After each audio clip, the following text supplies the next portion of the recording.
Kata kuncinya kata presiden, lanjut saja nggak apa-apa. Kata pemantau di pihak lain, jangan dong. Kalau memang tidak bisa mematuhi protokol kesehatan, harus ditunda.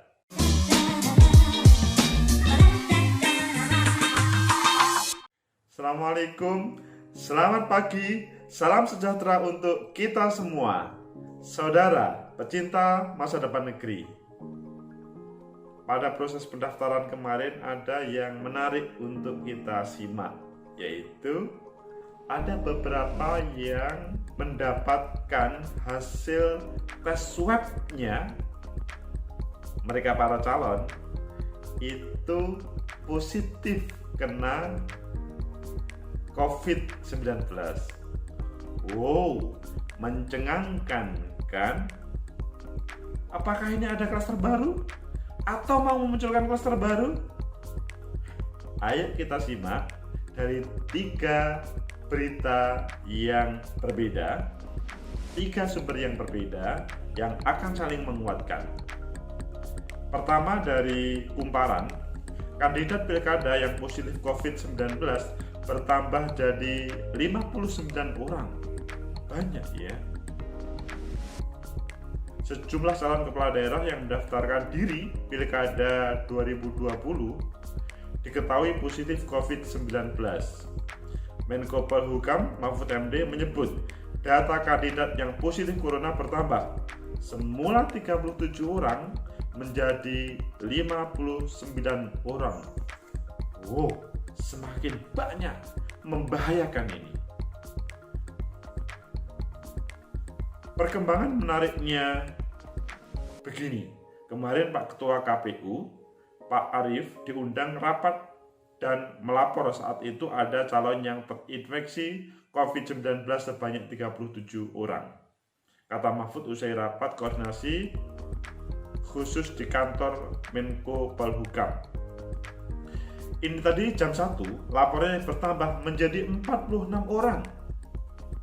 2 jam atau setengah jam kemudian, ini laporan terakhir sudah 58 calon yang terinfeksi COVID-19. Sekarang tambah 1 menjadi 59 orang.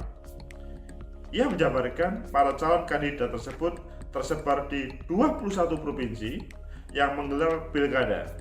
Untuk itu Mahfud mengingatkan agar peserta atau partisipan di pilkada untuk tidak bermain-main dengan COVID-19. Apapun bentuknya, apa sebagai kontestan, tim ses, pemilih, sebagai masyarakat biasa, supaya memperhatikan ini agar tidak membahayakan diri sendiri dan orang lain, kata Mahfud. Ia mengingatkan agar seluruh masyarakat tetap disiplin menjalankan protokol kesehatan, sebab kunci utama pencegahan virus corona sebelum vaksin ditemukan adalah disiplin mengenakan masker, cuci tangan, dan tidak berkerumun. Saya tidak pakai masker ya karena posisi di ruangan sendiri, jadi tidak perlu masker. Meskipun sebetulnya memakai masker akan lebih baik, hanya memang menjelaskannya agak panjang. Memang pada akhirnya harus ada tindakan tegas oleh semua penyelenggara dalam rangka menegakkan disiplin dengan menjatuhkan sanksi yang tegas. Saudara, pecinta masa depan negeri, itu satu berita yang menghebohkan. Pertambahannya jumlah COVID-19 itu semakin hari, bahkan hitungannya adalah hitungan jam itu bertambah menjadi 59 orang. Dan bisa bertambah lagi. Tapi bagaimana, apakah ini berpengaruh terhadap pelaksanaan pilkada? Ayo kita lihat di berita lainnya, bagaimana komentar Pak Presiden terkait dengan hal ini. Di CNN Indonesia, Presiden Jokowi, pilkada serentak 2020 harus tetap dilakukan. Harus tetap dilakukan.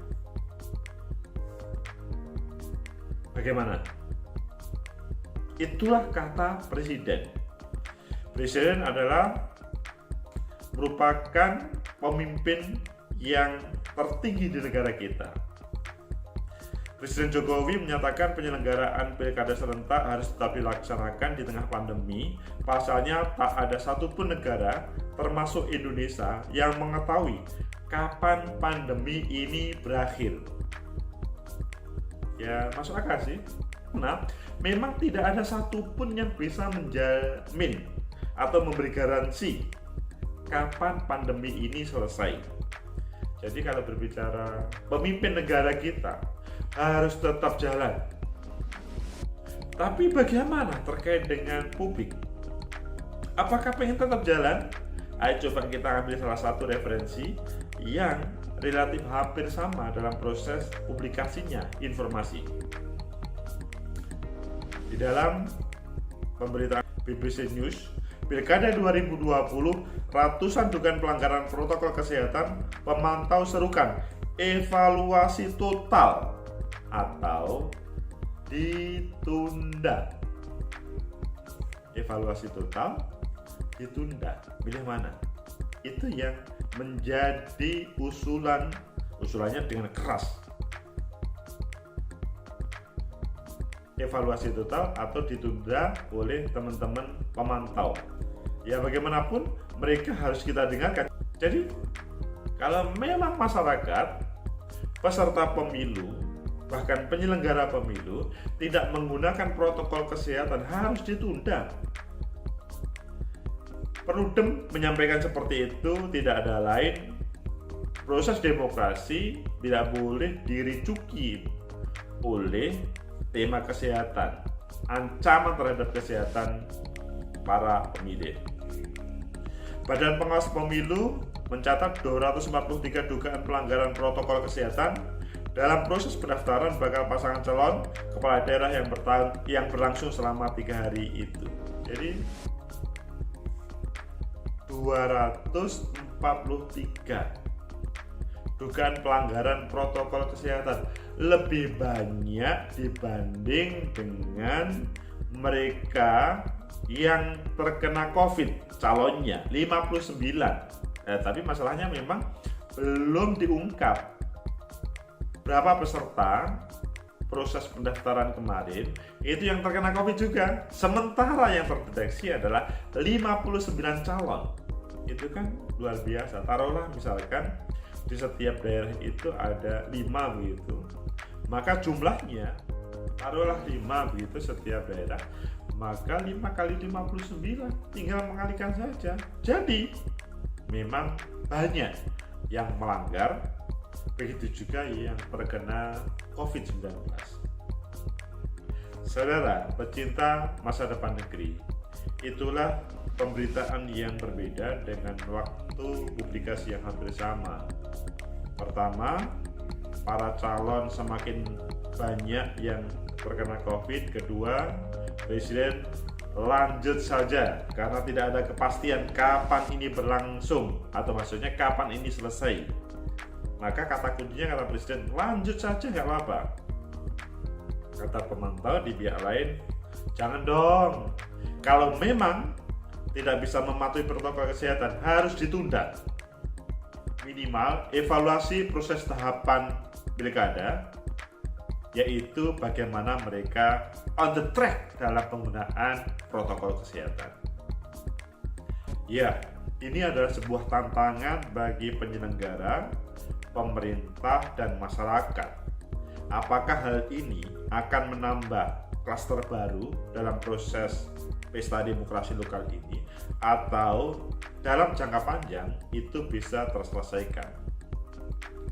Ini sebetulnya bagi para pasangan calon yang sudah mendaftar kemarin sebuah peluang yang bagus untuk bisa menang dengan cara program penanganan COVID-19. Wah, ini kan sebuah kesempatan emas. Ya memang pada saat ini mereka masih proses pendaftaran, menunggu pengumuman, belum proses kampanye atau belum melaksanakan program kerja sesudah terpilih nanti. Nah, ini adalah sebuah program yang bisa ditampilkan oleh para pasangan calon. Bagaimana yang mereka tawarkan sesudah mereka terpilih pada 9 Desember 2020. apakah bisa memberi semangat, bisa menarik simpati publik atau tidak. Atau minimal pada saat ini sampai pada hari H sebelum mereka itu dilantik, terpilih dan dilantik, apakah mampu menghadirkan sesuatu bagi masyarakat? Nah, tergantung. Ini adalah sebuah kesempatan, bisa nggak menggunakan para pasangan calon tersebut. Kalau tidak, ya sulit untuk menang. Karena bagaimanapun sekarang ini yang paling dicari oleh semua masyarakat adalah keselamatan untuk menyambung hidup, untuk melanjutkan perjalanan hidup. Itu kesempatan emas bagi pasangan calon. Kedua, bagaimana tentang pemerintah? Pemerintah yang mengatakan jalan terus, go ahead. Saya pikir siapapun akan mendukung selama ada titik-titik yang positif untuk menjalankan terus. Tidak malahan menambah klaster baru atau menambah orang yang terkena COVID-19 ini. Karena bagaimanapun siapapun tidak ingin terkena. Seandainya terkena COVID, maka bagaimana dia bisa sembuh menjadi normal kembali. Ini merupakan tantangan bagi pemerintah untuk bisa menyelesaikan kasus ini meskipun suasana pandemi. Pak Jokowi masih optimis, jalan terus nggak apa-apa karena kita tidak tahu kapan ini akan selesai. Ketiga, bagi masyarakat kalau tahu bahwa ini adalah ancaman, COVID-19 adalah ancaman, maka silahkan mengikuti protokol kesehatan yang dihadirkan oleh KPU ataupun mungkin pemerintah daerah atau pemerintah nasional. Intinya mereka, keluarganya, tetangganya, dan kelompok pendukung salah satu calon jangan sampai terkena COVID. Caranya begitu. Caranya aktif dalam aplikasi protokol kesehatan di dalam kehidupan sehari-hari. Iya, masyarakat merupakan subjek atau dalam bahasa negatifnya objek dari proses ini. Tetapi ketika menjadi subjek maka bisa mengelola dan memberi masukan kepada calon dan calon bisa mengubah dengan kebutuhan dari warganya. Saat ini banyak orang yang jatuh bangun dalam proses menjalankan usaha. Nah, ini juga merupakan sebuah peluang bagi kita semuanya untuk mengambil peran dalam proses itu.